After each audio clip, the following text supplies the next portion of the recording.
Mais domaine Nini, Félix Sekedi ne mérite pas être président. Je suis clair. Nos propositions.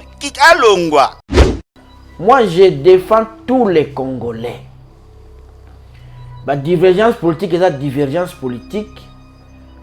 Oh, il y a un candidat IDPS, oh, il y a SID, oh, il y a MLC. Toujours concourir les lots comme tout tombe la boca. On n'a pas de raison d'être ennemis. C'est une provocation. C'est une provocation. Ouais, c'est une provocation. C'est-à-dire qu'ils veulent pousser le peuple à prendre les armes et à s'entretuer. Non. Non, pas cette fois, Alain Bouloujou. Pas cette fois. Non, essayez de ça. Allons-y. Nous sommes organisés à partir du parc de Virunga pour reprendre la ville de Goma. Et au moment où je vous parle, nous sommes déjà à Nyiragongo, à quelques kilomètres de la ville de Goma. Depuis que la pointe Bakanga a été. Comment nous sommes en guerre au Lekaka? Nous sommes là, nous sommes à 10 km de Ouvira, on va attaquer. Tu donnes des informations à l'ennemi. Tu donnes des informations. Et puis, tu vas quand même moi, la journée, c'était belé, on va jouer qui tengue, banane, non, on a minute, tout ça. Mais je ne comprends rien. Je suis mon Ukrainien, mon quoi, lesquels on va bloquer en Engwana. Mais je ne sais pas. Bloquer ma bendina, non, pas bendina, va soigner, puis à Fandana. Quand on a le gouvernement français, pas bien au salle enquête. On reste là, on attend. Pour le moment, chacun, mais je sais que très vite, on a biso awa. Notamment aux la force de progrès banani quand on avait bombardé ça là poste voilà tout atteindre lobaka que vantaka que biso ne to betaki Willy Michi qui t'ont vu même passé na TV5 pour confirmer. Ils ont dit tout ça, mais après ne va se rebiffé. Ce sont les spécialistes qui verront parce que le ciel et les lobes mindel va contrôler. C'est facile parce que drone le ngwa avec ndaki ya utaki bo. Gaza fanatique te. On a peine bolim bisanga. N'a pas de liste te. Moi j'ai le Congo avant tout, le reste après. Un canal au bac, votre Steve. La vérité, qui connaît la vérité a franchi. Nabi qui va tout la vérité, mais je suis désolé. Mais on doit soutenir les ennemis à chef de l'État. Bande rebelle balina tout na un problème personnel na UDPS tonine comment yo ba prise de position na yo souvent ils ont sa opportunité na ennemi bato bazo boma bato bazo sa mabe comment yo congolais ou yo zape maele mais oko réfléchir OK na kosenga président solo la na bananga bato bazo boma bato yo yebi est-ce que ça penza normal aux un problème personnel na UDPS yenda normal te. Oh. Oui, c'est normal parce que Azam il y a communication avec que Kinshasa na Goma parce que 7 mois na Doha. OK. Aïe bien monté. Kinshasa na Goma. Aïe te basala au moins 3 communiqués communs. OK. Mais c'est quoi? On connaît ce canal. Moi vous les gars na RTNC. Alors, elle connaît ce canal baka. Gouvernement nangai après avoir koloba ki banga ba terroriste. Après avoir koloba boy. Tu observer. Mais il y a un qui na doa qui pendant 6 mois, 7 mois, s'il vous plaît. Basola kana bango, mais ce qu'on a na soutenir nan. Basali peut communiquer. Oui, bien le gouvernement tout, nous pouvons na ngoza kamuke. Tango sur la 6 mois boya kana ba réunion. Et ça era ba positif. Moi échange. Moi affinité kotaka. Mais comment? Moi pause café, bosolo. Bosoli ensemble, même si bosola la paix en nini. Oui, bien ba affinité ngba na ngokuna. Bon, esquiver ma vérité. Vous allez affronter ça. C'est ce que moi je vous dis tout simplement. Ici, c'est vrai. Non, on ne peut pas rompre cette communication. Moi, vous voyez, 1,23, AFC qui est togué sous droite. Côté de togué sous. Non, ils n'ont jamais encore fait. Ils n'ont pas encore fait ça. Pour le moment, on a trêve, mais ils se parlent. Alors, on a soutenir Nan. Il y a Souka. Nani mutwana ya Katari wana telemi mutuna biso représentant biso a signé mutwana et photo l'équipe na ba image za na ba vidéo na bango même ba na ya force de progrès. OK. Basa na ba vidéo wana. Donc bazo comprendre on était. Non, ngana bango ko esquiver vérité. OK. Même ce bango mercredi passé. Parlement zonga l'autre. Ouais. Maman Souminwa avant qu'il aux États-Unis. akende ko déposer pour ratification accord de paix auto signé na Rwanda. Mais dites-moi, est-ce que comme on loi qui to respecter ni to sala qui to sena Rwanda accord de paix to ko finga lisusu te makambe belé bo zana no ta ngazo e debi no bo réfléchir ça quand même mabno ko bangulu te bo se pelane na ngai. Non, le problème de la population c'est l'insécurité est si là. Tout le monde c'est insécurité tcha et c'est lui. Des soucis n'abisso. Je ne comprends plus rien. Nous souffrons, balobaté. Nous mourons, balobaté. Les gens sont impayés, balobaté. Mais si quoi le yebisanga. Parce que tu as un pays, hein. Il y a un cabinet politique, janvier, février, à côté de ma chose, tu vas rendre quoi ça dans le cabinet. À ça, la boisson à l'art. Exacté. Comprenez? Ma tata lui dit, Azara n'est qu'à 4 milliards. Mais maintenant, si ça va payer à Batouti, les 23 plus tard, tout a touché. Quand le mensonge prend l'ascenseur, la vérité prend l'escalier. On a promis, on va donner les jeeps aux députés. Il y aura des jeeps.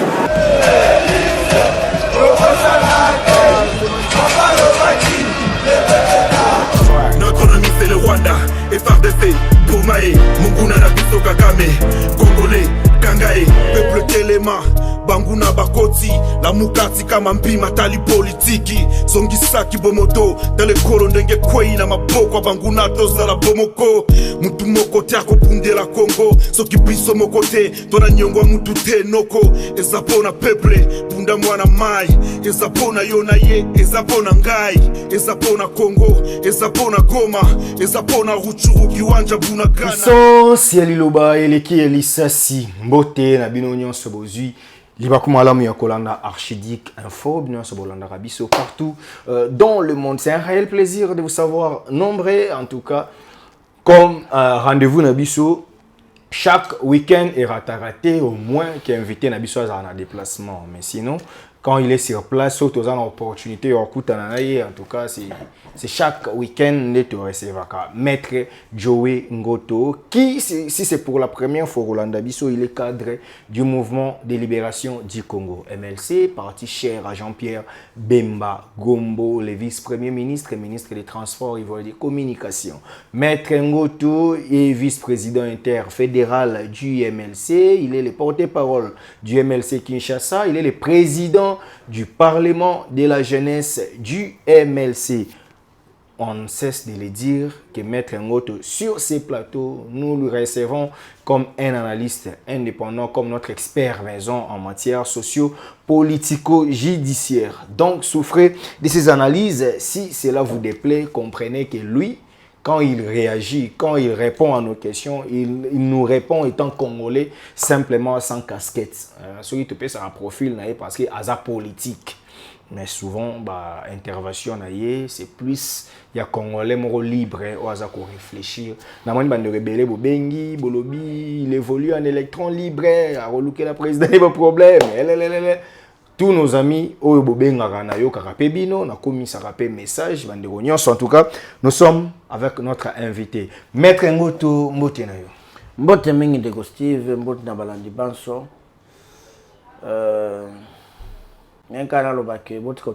Steve, la vérité, qui connaît la vérité affranchie. Nabi qui va tout le monde la vérité, mais je suis désolé. Mais on doit soutenir les ennemis à chef de l'État. Bande rebelle, on a un problème personnel, na UDPS tonine. Comment yo, prise de position na yo, souvent ils ont sa opportunité na ennemi. Bateau bazo boma bateau bazo sa mabe parmi bateau en tout cas lui il m'avait dit que natanga kombo na ye pas baki azo bangate lui c'est Roger le combattant Roger Luma abi comment yo congolais ou zape maele mais oko réfléchir OK na kosenga président solola na bananga bateau bazo boma bateau yo yebi est-ce que ça penza normal aux a un problème personnel na ide yenda normalité oh. Oui, c'est normal parce que Azam tu a communication et que Kinshasa na Goma parce que 7 mois na Doha. OK. Aïe bien monté. Kinshasa na Goma. Aïe te basala au moins 3 communiqués communs. OK. Mais c'est quoi? On a connu ce canal. Moi, vous les gars, na alors, elle a connu ce canal au bac. Gaza fanatique te. Gaza fanatique te. Voilà, maintenant bolim bisanga. N'a pas de liste te. Moi, j'ai le Congo avant tout, le reste après. Gouvernement nangai après avoir koloba ki bangba za ba terroriste. Après avoir koloba boy. To observer. Mais yemo kwa kena doa ke ko seulement pendant 6 mois, 7 mois s'il vous plaît. Basola kana bango mais siko ngana soutenir nani. Basali peut communiquer. Oui bien le kwana to nous bozo mona ngoza kamuke. Tango sola 6 mois boya kana ba réunion. Ezala era ba positive. Moi échange. Moi affinité kotaka. Mais comment? Moi pause café, bosolo li. Bosoli ensemble, même si bozola la paix nini. Oui bien ba affinité ngba na ngokuna. Oh. Moi je sais pas. Nane ngabino bo esquiver la vérité. Tellement que vous allez affronter ça. C'est ce que moi je vous dis tout simplement. Ici c'est vrai. Non, on peut pas rompre cette communication. Moi, vous voyez, un 23, un AFC qui est togué sous droite, côté où il est togué sous. Non, non, ils n'ont jamais encore fait. Ils n'ont pas encore fait ça. Pour le moment, on a trêve, mais ils se parlent. Alors, on a soutenir Nan. Hein? Roger le combattant, moi je ne suis pas là pour faire plaisir, pour dire quoi. Non, moi je sais ce que mon gouvernement fait. Mon gouvernement est à Doha. Jacques Chabania s'est gagné 2 fois. Le ministre de la communication, c'est Kenda. Banini, Bosiko, Yobi, Danganga, na soutenir place ni. Ou bien vous voyez, mais vous ne voyez pas. Mais bande de force du progrès belé bazan na kanda pe yo on faut batambu sa photo na yo parce que pour na bango tu es en train vraiment de déranger na ba propos na yo net propos nini na ndem so siko ke biso na ni to sololaka ya même communiquer to so na do ya suka nani mutwana ya Katari wana telemi mutuna biso représentant na biso a signé mutwana e photo leki na ba image na ba vidéo na bango même bana ya force du progrès. OK. Basa na vidéo wana. Donc vous bazo comprendre on était. Non, ngana bango ko esquiver vérité. OK. Même ça bango mercredi passé. Parlement zonga l'autre. Ouais. Mama Souminwa avant qu'il n'ait États-Unis a qu'elle déposé pour ratification accord de paix au signé na Rwanda. Mais dites-moi. Elle est comme une loi qui to respecter ni to sala qui to sena Rwanda accord de paix to go finga lisusu te makambe belé bo zana no ta ngazo e debi no bo réfléchir ça quand même mabno ko bangulu te bo se planer na ngai ngaza la logique to ba mon amso na libanda ba aventurier te ke ba signer lok ba sala autre chose ba lobi ba sala autre chose. Non, mon gouvernement parle avec les 23 FC. Ma première ministre est allée déposer dans l'Assemblée, tout le monde a vu. L'accord pour ratification, il y a paix signé avec les Rwandais dans l'accord des États-Unis. Bon, mon aki a monté mon aki. Fait bon quand maman soumis dans le salle, on te fait tout le qui m'y fallait dire ça. Il fallait aussi interdire le président à qui a signé accord de paix dans Rwanda, dans les États-Unis. Et puis il fallait pas boyambaye avec Triomphe et Ngazonga Kawana. Là, bon, c'est la logique. Mais boyambier poison pour la guerre ici. Bon Dieu, ma premier ministre, à qui côté kabani, mais si on a dit que non, tous en accord, tout que la logique on a appelé, na salle ma bio. Tous en abattu, on a une logique. Les explications de Maître Ngoto sont claires. Maître Joey Ngoto, on parle de la paix pendant ces temps. AFC M23 accuse votre gouvernement de bombarder la ville de Goma, près à résidence à Joseph Kabila, tout ça, Bobomi, humanitaire, Mokoana, mais Azaki française. Mais côté au pays, le gouvernement a talicipé, il a drone et les gouvernement. La preuve, Mirwana a bombardé, il a bombardé. Il y a toboli. C'est comme si il y a eu plan na bango balinga qui va accuser gouvernement à tort dans les Nations Unies, dans la communauté internationale, mais simbité. Et aujourd'hui, tout le monde a compris que bango bazo kosa ka drone pour babima ba victime et puis malheureusement le gouvernement ils a ko déranger bango. Êtes-vous d'accord avec cette logique? Bon, c'est une question très sensible, les militaires ont une difficulté à commenter. La sagesse m'oblige à m'abstenir dès lors que le gouvernement lobby qui en salle l'enquête. Quand on a le gouvernement français pas bien ça l'enquête. Okay. On reste là, on attend. Pour le moment, chacun, mais je sais que très vite, Batunabiso Awa, notamment aux autres force de progrès banani, quand on avait bombardé basalaka poste, voilà, tout atteindre, balobaka qui vantaka qui biso ne to betaki. Willy Michi qui t'ont vu même passer na TV5 pour confirmer. Il est sanctionné. C'est dans le lobby. Ils ont dit tout ça. Mais après, on s'est rebuffé. Bon, si on fait de la enquête, moi je ne sais pas. Ce sont les spécialistes qui verront parce que le ciel et les lobes Mindel vont contrôler.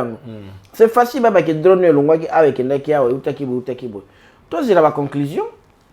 On ne peut pas être pressé.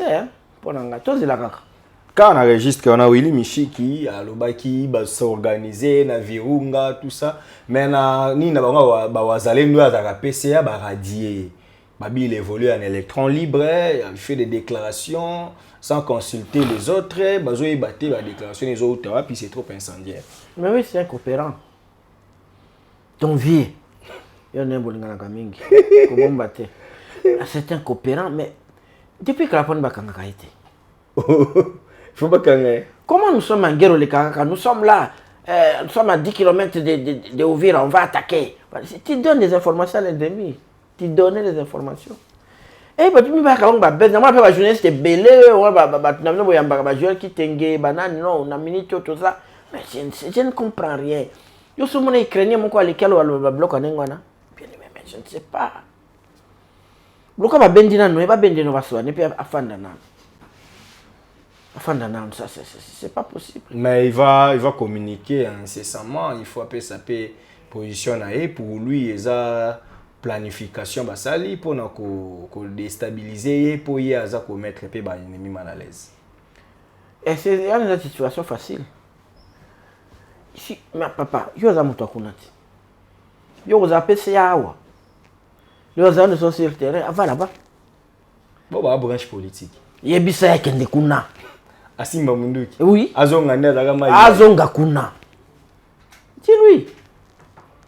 Tu as compris, toi, ouais, comme il faut des commerces, moi je parle avec les Wazalendo, papa si on bangolais, bana bazo bunda pour leur terre là-bas.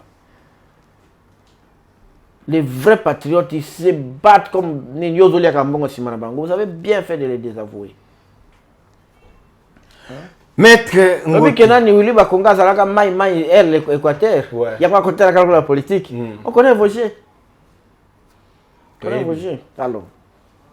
Willy Michi qui est là, tu as été un fervent comme un collaborateur de Yanine. Il y a après des années RCD. Il était là pour nous. Tu es pas comme moi et belé. Il y a un tout ça une paix véritable pour tout Kenel Bosso. Une paix véritable. Maître Ngoto, on avance toujours quand on enregistre. Wana ya mambu ya Goma. Lelo ba hostilité zonga pendant que Doha ba suspendate. Conséquence c'est que ni no juste ba kufa po bande komo ba lobby. Nathalie aza ndeko mo journaliste ça analyse bomoni bino bato bochaki likia na mindele bato bakufa awa France na annoncer enquête té mais mutu na yemo ba kufi a annoncé enquête. La France a raison, il y a autant la liwana et biso ndeto ki pa ba mort na biso té. Oso même petit réponse yo moko na question là. Pour na bango une vie humaine, biso pe na constitution tout monde que la vie humaine est sacrée na constitution na biso. Donc comment est-ce que tout ça la to ebi sacralité nango? Dans la pratique non na papier oui. Il y a un temps que tu vas changer la constitution. Tout le temps, tout le bas est simple à appliquer. Est-ce que tu appliques à Kango? Que non. La France a bien fait. C'est un État. C'est comme ça qu'un pays doit réagir. Doit agir aussi. Donc ils ont raison. C'est ce qui est sur nos terres ici de Kango. C'est pas nous. Joseph Kabila réapparaît. Cette fois-ci à Harare. Errant, vagabond. Qu'est-ce qui passe avec lui? Bon, ça, normalement, on ne peut pas aimer que notre ancien président soit errant. Pour te payer ce qu'ils sont en Afrique centrale, Mobimba, leçon et alternance. Et on a fait avec lui. Moi, je trouve que les faits là faisaient de lui, ça donnait encore une excuse. Pour qu'on. Bon, les mabé na mutango pe alobakate. T'es évité à sa victime. Azani na ça agressé. Alobakate. Pourquoi comment kuna pourquoi fanaka wate bando sur la bien na Félix. Mais comment bongo bon. Tu es évité. C'est ça le problème. Il ne parle pas. On ne sait pas. On ne sait pas. Liboso qui mène au moi bien. Mais est-ce que comme gêné parce qu'on ne sait pas comment il met la wapi. Il peut faire quoi? Et comme il est gênant. Mais c'est le président honoraire, sénateur à vie, ton silence devient gênant. Il faut parler. Félix m'a fait ça, on arrange. C'est pas bien, hein, de dire qu'un ancien président, il y a une loi ici, on va abroger sur les traitements de l'ancien président. Voilà. Bon, il y a eu un procès, on l'a condamné. Bon. Pour moi, il n'y avait pas vraiment suffisamment des éléments de preuve. Des éléments, c'est qui va même à monter la condamnation. Peut-être qu'ils ont des éléments, mais en tout cas, au cours du procès, ils ne l'ont pas brandi. Okay. Donc, Yangwana. Moi, je défends tous les Congolais. La divergence politique et la divergence politique, où il y a un magasin IDPS, où il y a SID, où il y a MLC, tous les concourir et là, comment on tombe la boca. On n'a pas de raison d'être ennemis. Puisqu'on reste dans la sécurité, l'ONG Human Rights Watch vient de publier un rapport sur la situation sécuritaire en République démocratique du Congo, qui aujourd'hui, ça, politiquement, tout le monde on dirait ministre Jacquemain est mal placé, parce que la population civile a exposé trop de kidnapping, trop de morts, mouvement, groupe, en tout cas les rapports là, est trop fort et mettre moi mal à l'aise. Non, trop fort. On vous dit la vérité pour Bundanango trop fort. Ah, maître. Steve, aujourd'hui c'est samedi. Postez des gens dans tous les cimetières à Kim. Au moins, on a 500 personnes. On n'a rien que le week-end. Il y a un jour, samedi. Ce que je veux lundi, mardi, mercredi, nous sommes dans une ville, il n'y a pas la guerre, on a 1500, 2000. C'est normal. Mais quand on dit ça, ils sont simple. Non. La conscience est comme mais il s'est trouvé malheureusement qu'il y a Jacquemain Chabani qui est là, ministre intérieur. Il doit faire les frais. Il doit faire les frais. Hein? Mais il y a Kabila Scott Campbell, mais Kakapelo, on a désigné personne non grate. Donc, si vous avez Human Rights Watch, le problème de l'insécurité ici, là. C'est que vous avez pas le battre.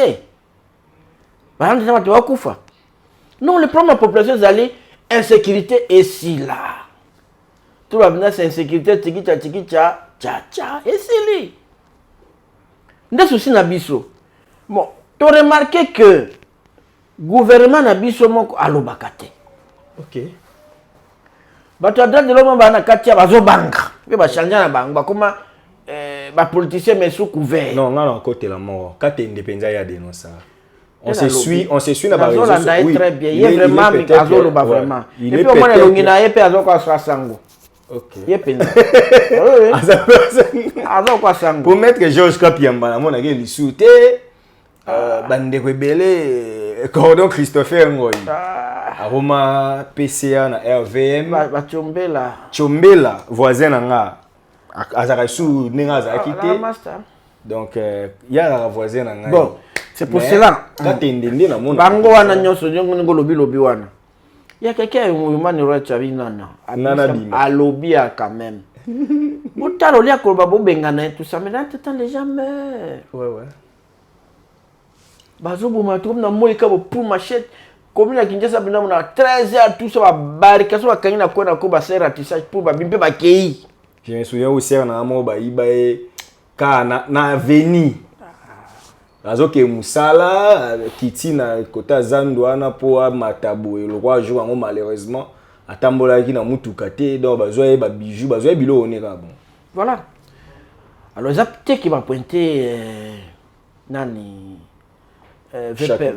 Chabani mais à ça l'effort il a la police il a la nerf il a les histoires comment ils ont ça la tête quand on a membre de sécurité Martin Fayulu s'est rendu à Bibois pour assister famille mo ba fait bébé na bango donc ba criminel ba côté là qui bango tant ba côté pendant les forcing ba beta ki masasa partir à libanda et zoa ki maman est touché à la blessé mais zoa ki mwana pe mwana nda kufa ki sur place lisolana bébé wana pe à son âme c'est et puis il invite ba bandiang parce qu'à vie na bango so tali banda ko ba kenda ko buka pona oyiba ya malonga pété n'importe soit matin à $200 dans quoi non mais vous partez vous tuez pour vous en payer 150 000 francs 200 000 francs jusqu'à c'est quand même grave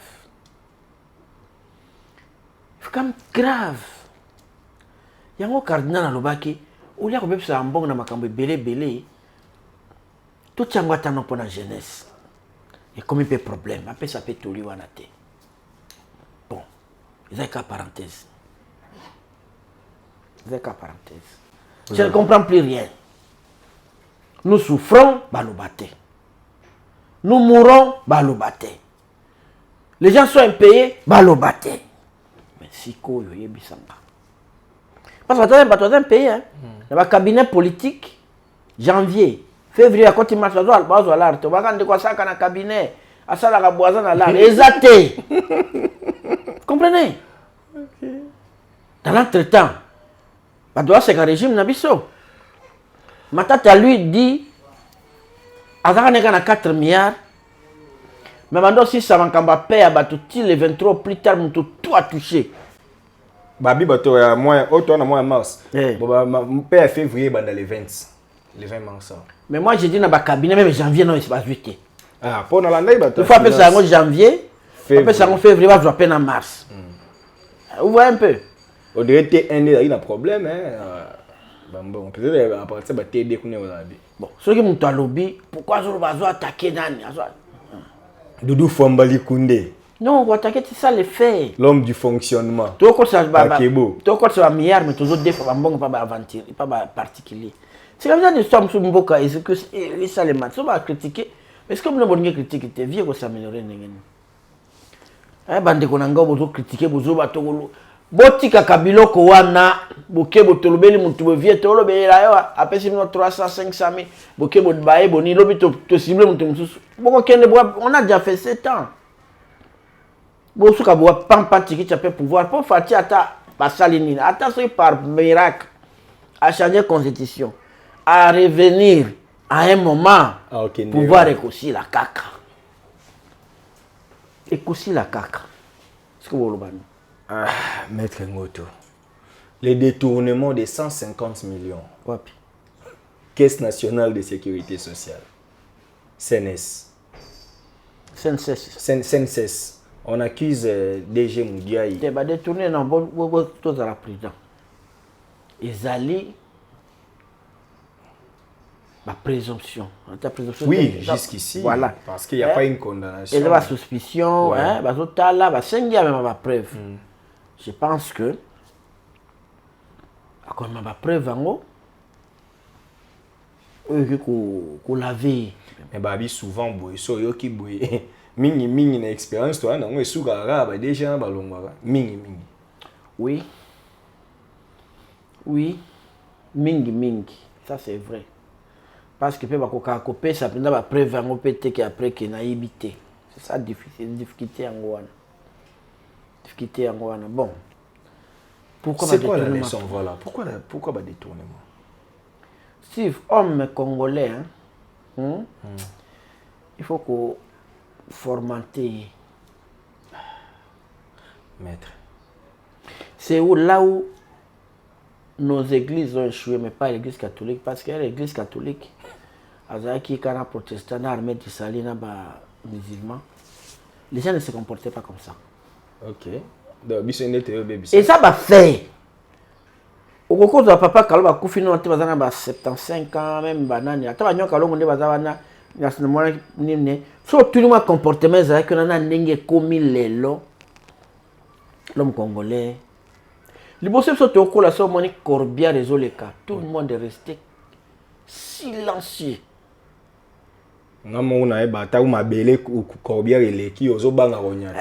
On était silencieux là, Corbière et Leki. Après, on reprend les banines. Tout le monde a salé au drapeau. Donc, c'est la culturation. Vous avez apporté la culture d'ailleurs, avec les réseaux sociaux. Ailleurs, les engagés étaient drapeau américain. Mais aujourd'hui, là, comme au monde, que tout est permis. Hein. Alors, bon, le coup, la Tozana, patriotisme. Patriotisme était indiscipline. Le coup, la citoyenneté. C'est un problème dans le Congo. Est-ce que vous avez Abe Kanda Salani Mwazoro Bainko, il est Makambolo, Bankubatu Hotel se charge. C'est plus. Batu Bakomi Kolinga leader Koleka Mboka. Bakomi Kolinga parti Koleka Mboka. Bakomi Kolinga, ça c'est pas possible. Même ça quand il y a une place, c'est bien, même le restaurant Batobandi. Il dépêche. Au coup d'un MLC Banini, l'État Bozo. Non. Au moins, la ministre Azana Moussala à l'État. Secrétaire général à partir à Bengi, ce qui réunion politique, ou matinée, ou nini boy. Tout ce qui se comporte là, il y a des personnes qui sont Atiki Moussa à l'État qui est à parti. C'est pas normal. C'est pas normal. Tout ça, n'a évité le peuple congolais pour développer. Il y a les gens wapi. Pour développer, il faut battre. Et il n'y a jamais. Moi, le problème de la RDC, c'est l'homme congolais. Totalement, ils aillent. Moi, je suis là, je suis là, tribunal, ils vivent comment? Ils vivent ma bébé, ils ma bébé, ils vivent. Si ma caméra est moi, c'est tout. Ils vivent. Mais bisous les autres, repère les années, nous sommes où? Mais bande Kwebele pe yayi de pes bazole là pour na bango ba DG na bango on dirait frappe on dirait Kabuyande aza ko négocier mabe ba DG parce que ba perdre ba DG mo belé ces derniers temps ba perdre c'est bazalaki non ba déjà obédience na bango bazalaki non ouais hein tout bazala non wana ba bazo perdre ba DG na bango ça veut dire moment Kabuya a réussi à les placer non ouais est-ce qu'ils ont rendu les travailleurs battant là c'est en bango OK alors on dit qu'à bon mais ils doivent être conséquents. Kabuya militaire va penser que bango pistis wana banane va penser que bango vous avez des personnes qui sont salaire à l'état si comme comme kuna vous salez autre chose vous talez la poche vous salez autre chose mais le président c'est son bilan qui est impacté à continuer côté cabino pour vous avoir des pèses. Là si vous êtes en Afrique ici va poste non c'est il y a presque ANC. Balong la kabatote. Balong la kabatote c'est donc ça il ANC ça malam. Ba reprocher président ce qui a longolien timutuya. IDPS aki apesi mutuya allié. Aki apesi mutuya gilo ando apesi wana nde peza malam te. Mais ce qui a longolien bon. Ah wana. Na Joel Kitenge habito bosanate pouvoir pe zokende parce que to umeli biso to za servite président komara plus na ba allié même au servir rien bango na ba fumutoto bo servir bango ni fumutoto abaki bato ba nomara baleke nani fumutoto to solaka basanga Joël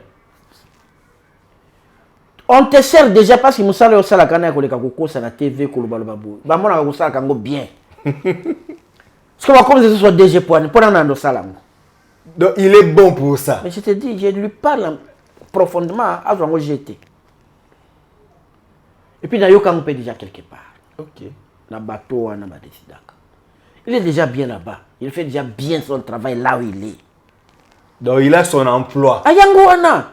Koleka na TV kokosaka banini boy netaka makambo ya nana zaka star makasi ya nani ya Chéribé qui était d'ailleurs de konaé mutetela allez kaka Moïse nda salaki ba aza aibi ko créer makambo ko désorienter bato quand il faut attaquer Senko bango bato liboso mais tu fais déjà ton travail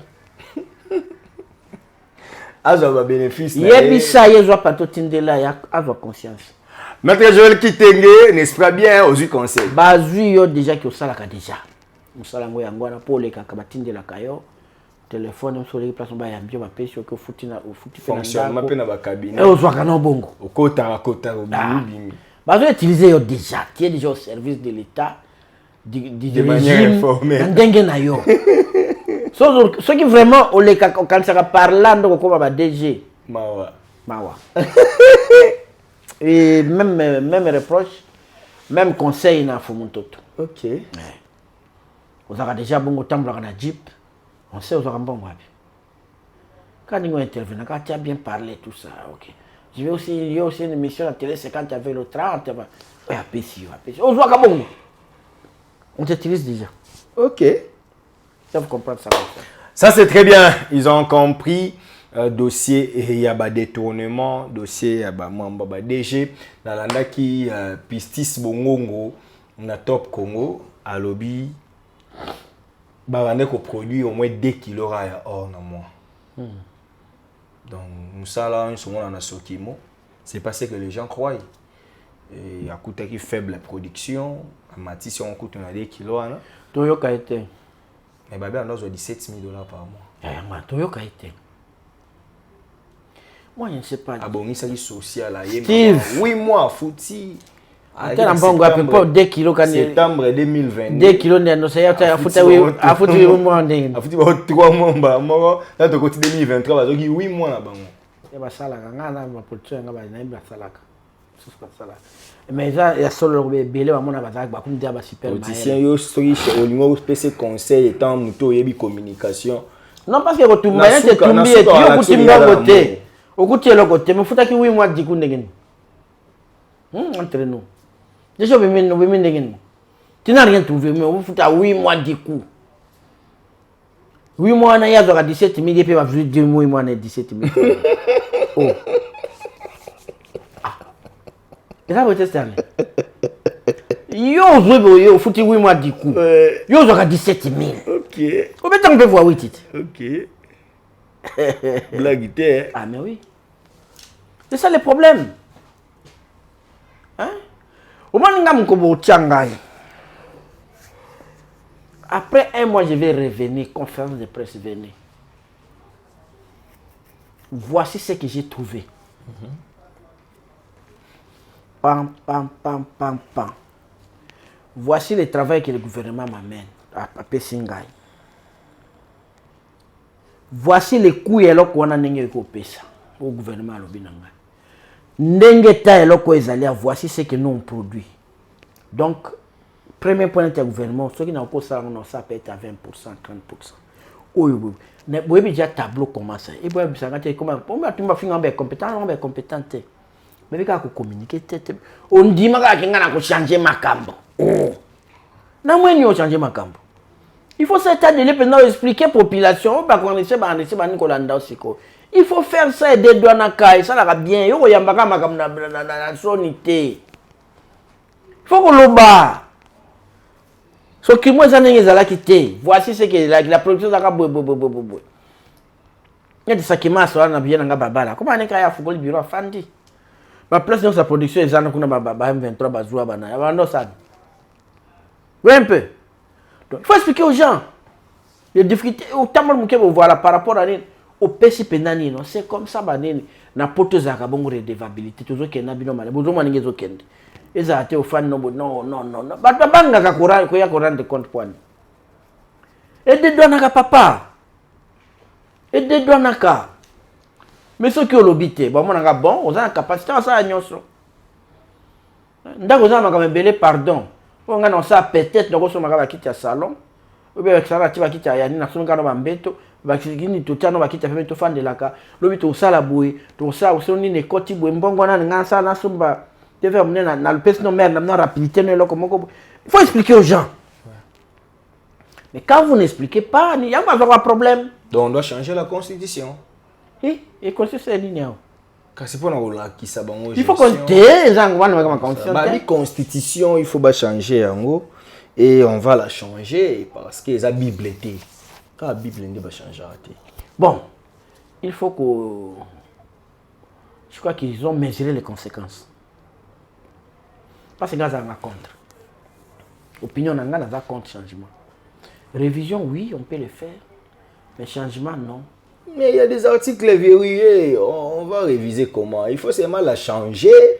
Pour nani basculer cette constitution est colis. Nandenge pas ni colis. Pour les États-Unis ça les 200 ans. Les États-Unis 200 ans, 200 ans combien d'années.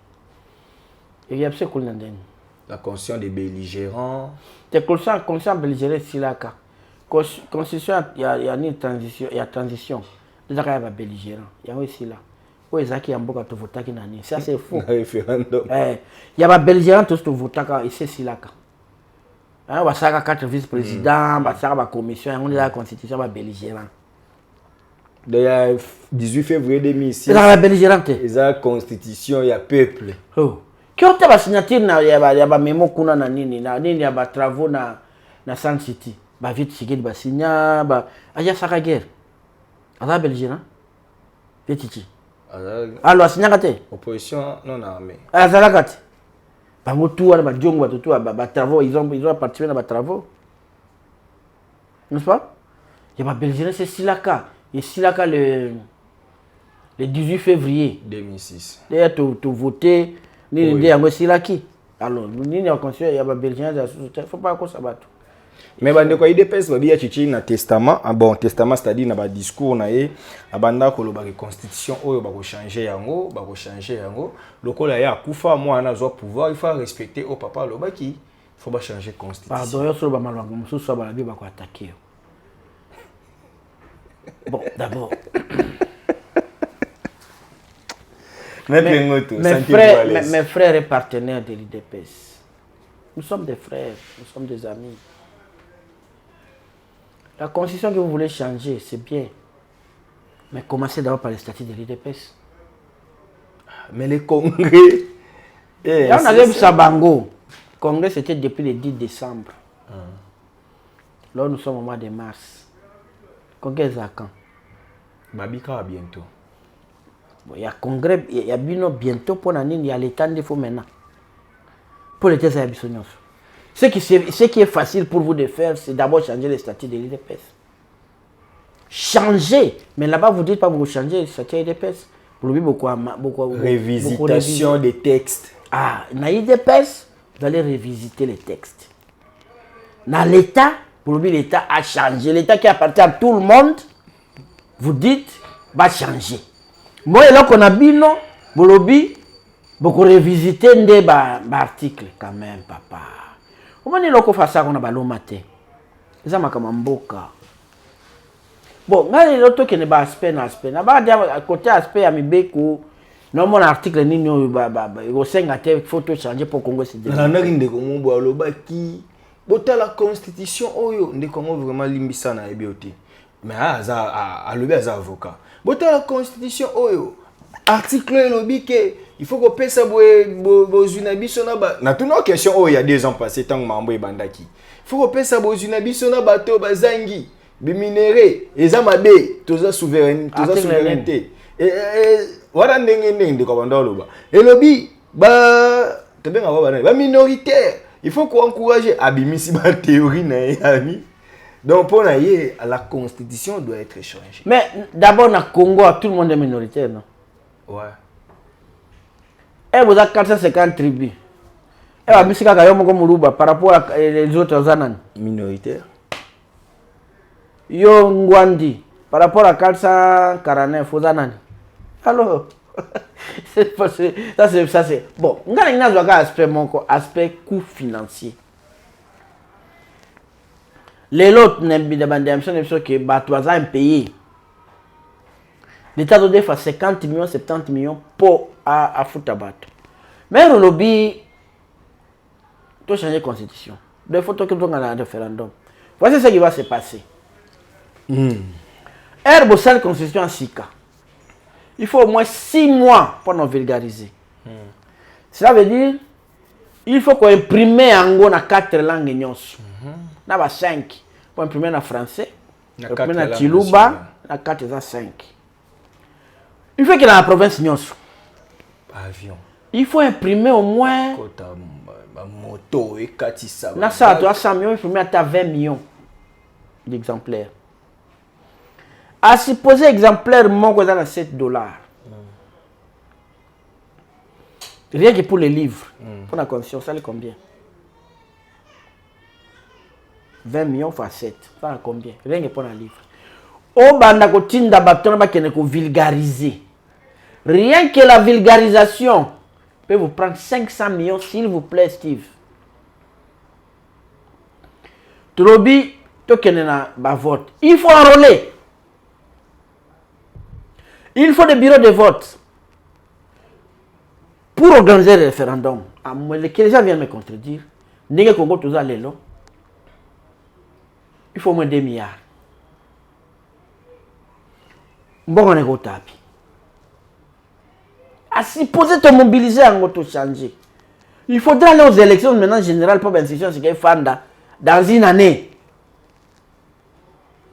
Il faut encore 2 milliards à tout ça. Donc, Congo en 10 000 dans 3 ans.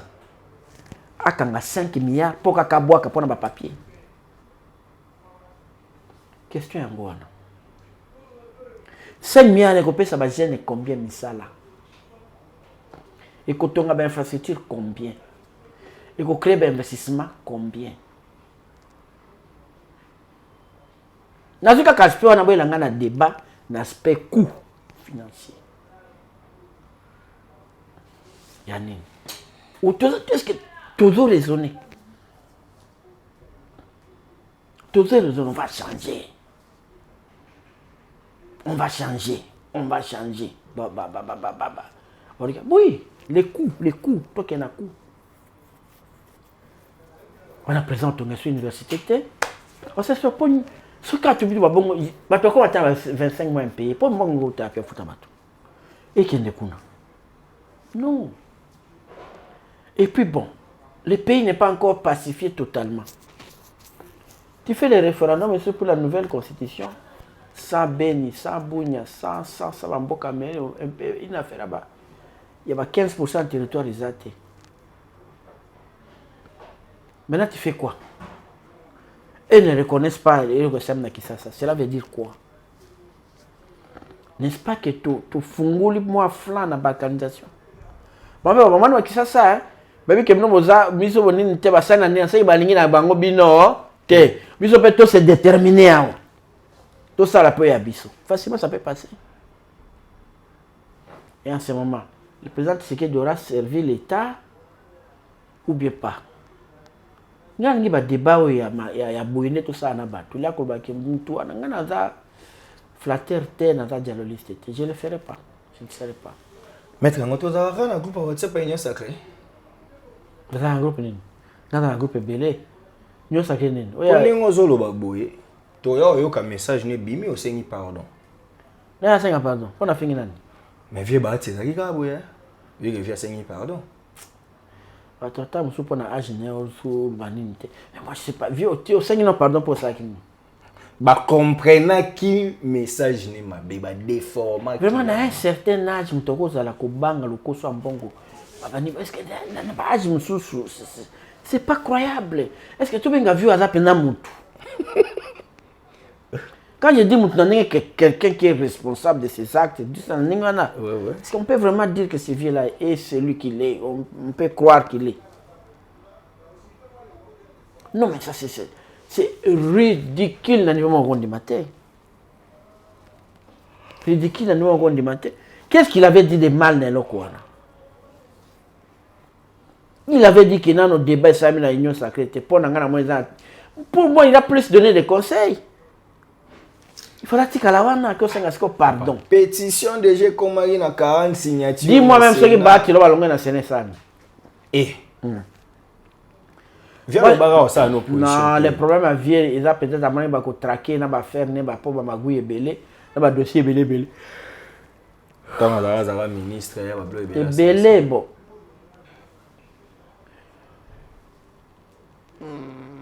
que ça dans politique pour les vendre, pour tout le monde en politicien.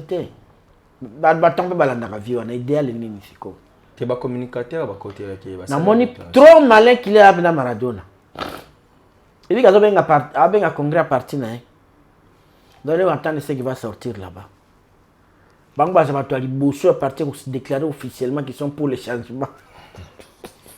Et puis, ils vont soutenir. C'est pas possible, le chef de l'État pour un troisième mandat. Ah oui, il va le faire. Dès le moment où Ezo Salanine était à Koubanine. Bon, bah, toi, ça va faire un troisième mandat. Bon, pour que tu aies un témoin à côté de ça. Pour le roi, tu as un changement de constitution. C'est pour aboutir au troisième mandat.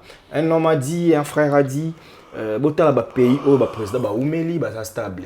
Va payer le pouvoir effandi, attendre qui Paul Biya, attendre Théodore Obiang. Papa, il faut nous respecter, Nakati. Non. Les gens qui disent ça, il faut respecter les autres. Pourquoi va faire ça à 10 ans? Pourquoi pas votre Kabila continue? Babi a salaire à 18 ans. Au pays d'Aïsta Betepon. Fatia Beta pas à 20 ans. Ça veut dire qu'à un moment, nos frères EDPS ne voulaient pas du pouvoir, ne voulaient pas de la démocratie, ils voulaient arriver au pouvoir. Ce n'était pas un combat à pouvoir. C'est la conservation du pouvoir qui maintenant est dans l'ordre. Il y a UDPS. ANC qui a le pouvoir déjà changé comme le président. Ouais. Plus de 5. Alors, qui interdit l'UDPS de faire 40 ans, 50 ans? Mandela, Thabo Mbeki, Zuma, Ramaphosa. C'est du UNC, non? Alors, non, on a payé si l'UDPS a conservé le pouvoir. Mais si vidéo, mon gars, Daniel Safou, l'actuel M23. Safou, qui dit IDPS photos au pouvoir et puis tu as plus de 40 ans au pouvoir. Oui, il avait raison. Tu sais qu'il doit faire plus de 40 ans au pouvoir. Il y a qui sait que tu as IDPS. Alors, il a raison, non? Alors, on est à ma belle lobby. Comme il était là, alors il y a 40 ans, IDPS, il était moutou. Alors, IDPS, moi, d'accord. IDPS a coquiné ko s'éterniser. Oui. Mais va changer des bateaux. Bateau Samibeko, il va changer tel. Comme Mibeko a des mandats. On sali des mandats. Président Fatia Ké, bah qui nous va tirer on a IDPS. OK. C'est ça mon problème. Oh, mais ça be Kabouya lobby. Ata Kabouya, Mutunyon so, baza belé, baza ne belé. Baza IDPS baza bobi misi mutu asali pa bo alterner mutu skabino bo konzabi so ata 50 ans, pas de problème.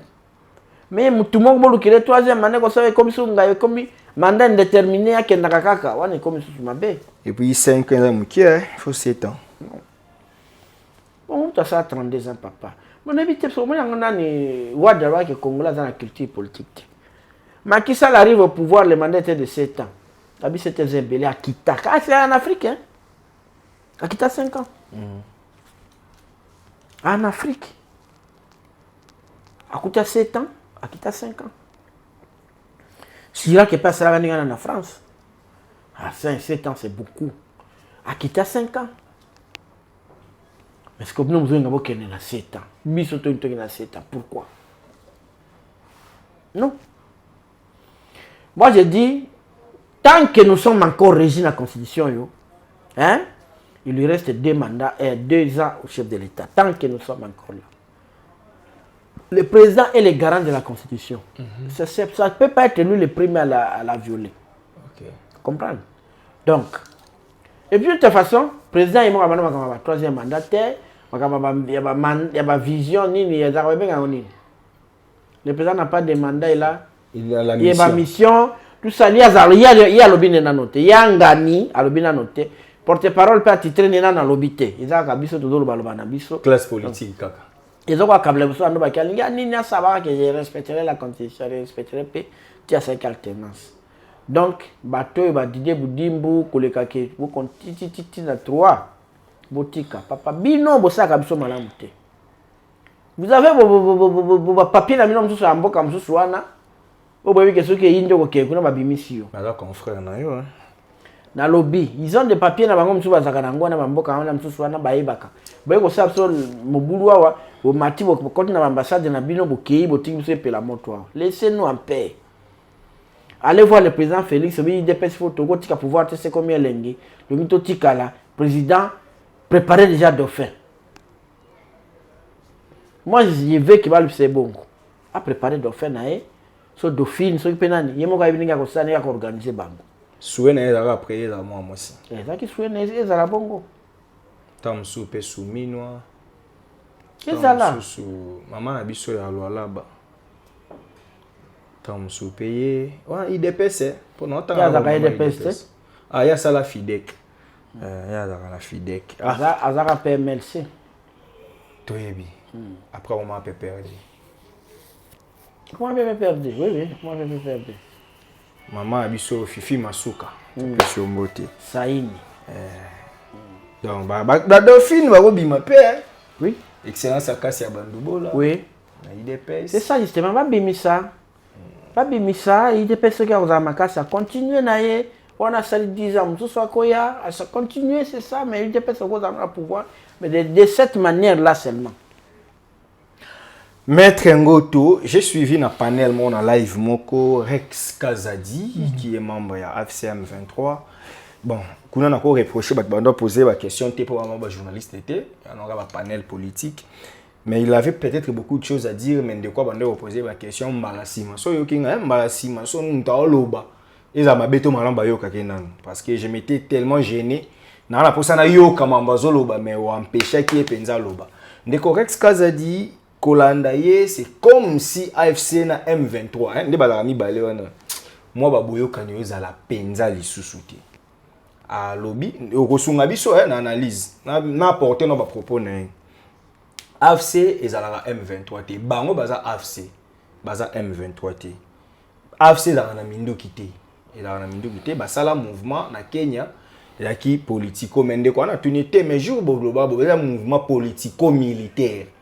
Habité parce que baïbek et ça l'alliance na M23. Donc mouvement on a des toyoka présentation dans mon na ebisation na Nairobi qui est politico militaire. Rex Kazadi contredit cela, il y a l'obité bazali na mindo kité basangana mais revendication na bango eza mususu ya M23 pesa mususu. Pour en chiter batunier rapport na bino intérêt na bino na Rwanda ezani ekuta bakisi na Uganda. Bibiso to travailler na Rwanda na Uganda eza intérêt commercial. Babi kota na détail à boy. Kota na détail à boy à suki wana bien eza intérêt commercial, bo kota na développement na bino bo comprendre ce que je vais dire par là. Parce que moyen to bima ki chasse zate, moyen ba avion aéroport Goma fermé, poto bimisa ba lo na biso to fonctionner, faki to travailler na ba pays mususu. Entre autres Rwanda et Ouganda. Bah propos na yewana Maître Ngoto, ça prouve que Bazana bango bien, il est dans les bons, il explique des choses où c'est comme si pe moi ba côté mamba makila pour côté mamba roboma biso to bomati. Biso to za na mindo kité. Bon, Rex c'est mon rêve pacte ba signaki. Je sais pas sur ngana lo banini. Non, c'est ce qu'il dit. Yo analyser tout ça. Mais quand on est dans un cas comme avec une ça une commercial, mais bon ça de manière frauduleuse, ce qui n'est pas bon. Pour détruire le pays, ils viennent, ils pompent, ils prennent nos richesses et ils partent avec nos éléphants dans le parc, c'est pas bien. De toute façon, Rex a lobby c'est qu'il y a pour les qui bazar pour aider les étrangers pour nous brader au Congo, c'est pas bon. Et ça va les rattraper un jour. Donc, c'est vraiment imprudent. Mais ce n'est pas bon, M. Rex. M. Rex. Donc, vous avez besoin des étrangers, c'est pour piller les richesses sur le bas en abino. C'est pas correct. Pas du tout. C'est pas une honte. Ça, c'est vrai. Très bien. Maître Ngoto, toi aussi, ça. Toi aussi, c'est mission à Bisso. Et monsieur Ominasuka, même en bon le baiser belé, mais nous sommes obligés d'arrêter. Analyse, on a, en réalité, dans une question politique, mais bateau, kakayebi kama monde, comment communication, tout ça, bah mon akiso bayaki na kovanda na activité mo ya AFC, bisi moi 8 place à Nanga, on dirait moi ko la leadership est commis. Ba photo na ba vidéo na ezako ndira activité mo kaka wana nanga yaki na kan ba lobby kaka ba to communication ote awa bazo bimisa place o faki nanga fanda nde bisi mo fandi on dirait bisi mo nanga moi ba guerre mo ya ba positionnement et ça qui moi malaise mais AFC ne bango wana FC n'a rien à Bissimoti. Binanga a rendu président d'adjoint. Alors, bon, n'a pas dit que protocole n'a pas s'organiser quitter. N'a évité.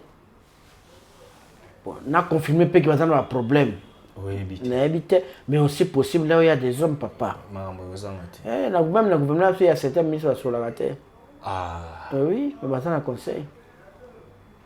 Donc, si on a côté sinon on va intervenir. Oui, mais ça, on a conseil, même dans la mer, certains généraux sur la terre. Et comment on a c'est possible, peut-être qu'il y a un abysme différent. Bon, quand on a pas de spéculation, tout c'est pité. Bon, je ne vais pas m'attarder trop là-dessus.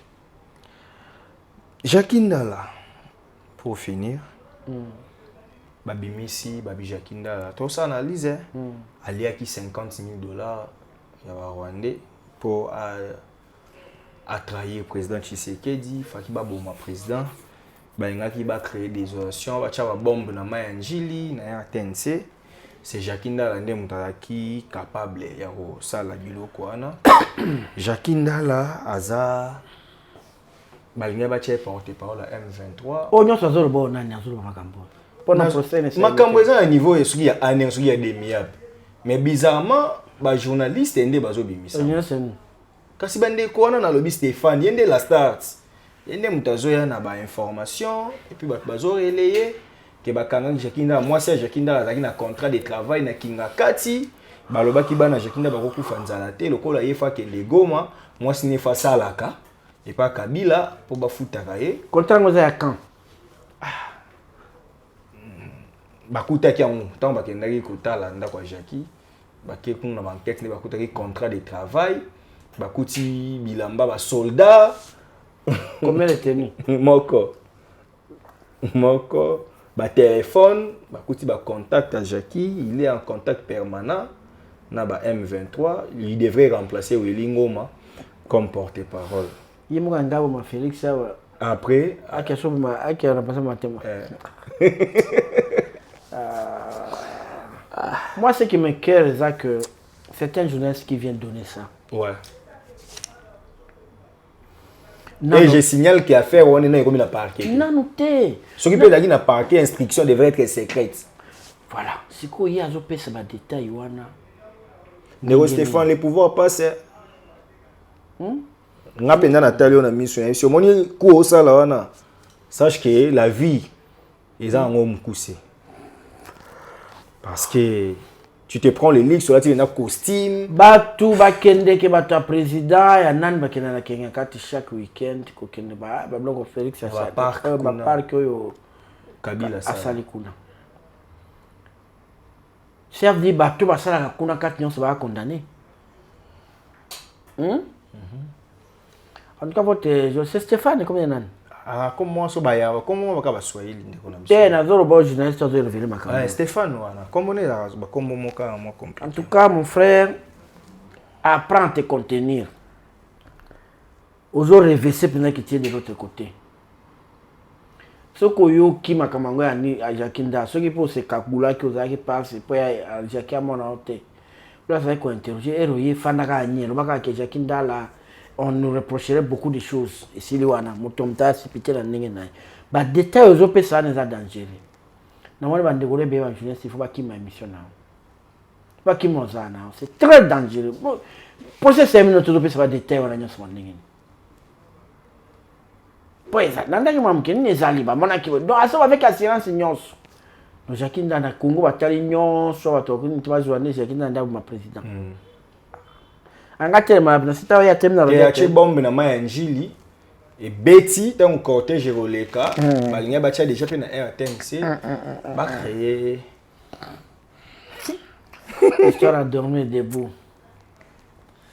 Tout ce gars à question jeunesse qui le fait, je reviens ça c'est vraiment malheureux. Ça pouvait pas venir de lui.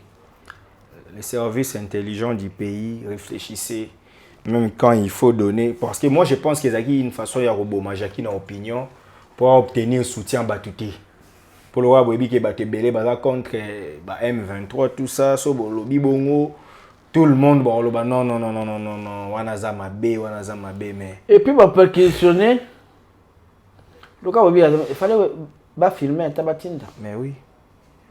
Bien. Pour les sous secret. La phase devrait être secrète. Mais le quoi ils ont bimana. Ni avocat, avocat na écoute j'ai expliqué ba kuti téléphone boye, ba kuti mikanda libala, ba kuti ya passe. Les pauvres garçons ont souffert trop, Jackie. Espérant tellement. Mais ndenge sangone pandi boye oza soni te ke ba quitter oza ka to la chance nanga oza wana tellement makele salemi ba mona il n'y a rien contre lui ba tika chance ni ko oza wana. Force à toi Jackie ndala de là où tu nous suis na biko na ndanoka biso maître to comme na suka si mingi mo de la fin za ke photo linga Congo koleka makamna biso nyonso apa nzambe quoi. Et puis ngana taka mutu tenga na vérité na même makamba dialogue parce que le président lui-même en a parlé makambo so na ba rebelle déjà na droit to so la kana biso makambo so ki ya Rwanda tous un accord de paix tout ça moi je n'attaque personne je fais que je suis que dans la logique donc si on a le peuple congolais me bundela so me bundelité muta bundela voilà. Yeba pemboka na bino bolinga Congo. Voilà ce que je veux vous dire. Semaine prochaine, sur Ginzamba Osungato, enregistré émission, on parlera vraiment de ça. Qu'est-ce que nous devons faire pour que pénurie à carburant et à la penzate pour m'amba détroit oyo, m'amba bombardement oyo, y a un navire, tout ça. Faut tout le côté eba comment les choses vont évoluer. Voilà, c'était Maître Ngoto qui était resté sur ce plateau. Vous avez aimé cette émission? Dites un merci à Starly Lima pour la réalisation de cette émission. Quant à moi, je vous retrouve très prochainement pour un nouveau numéro de votre émission Masolo et Politique. D'ici là, portez-vous bien. Nous disons à la fin. Peuple congolais mi bundela. Pour ceux qui ont mis bundelité, mutaro bundela yo azate. Puissance liloba et le qui alisasi. Merci.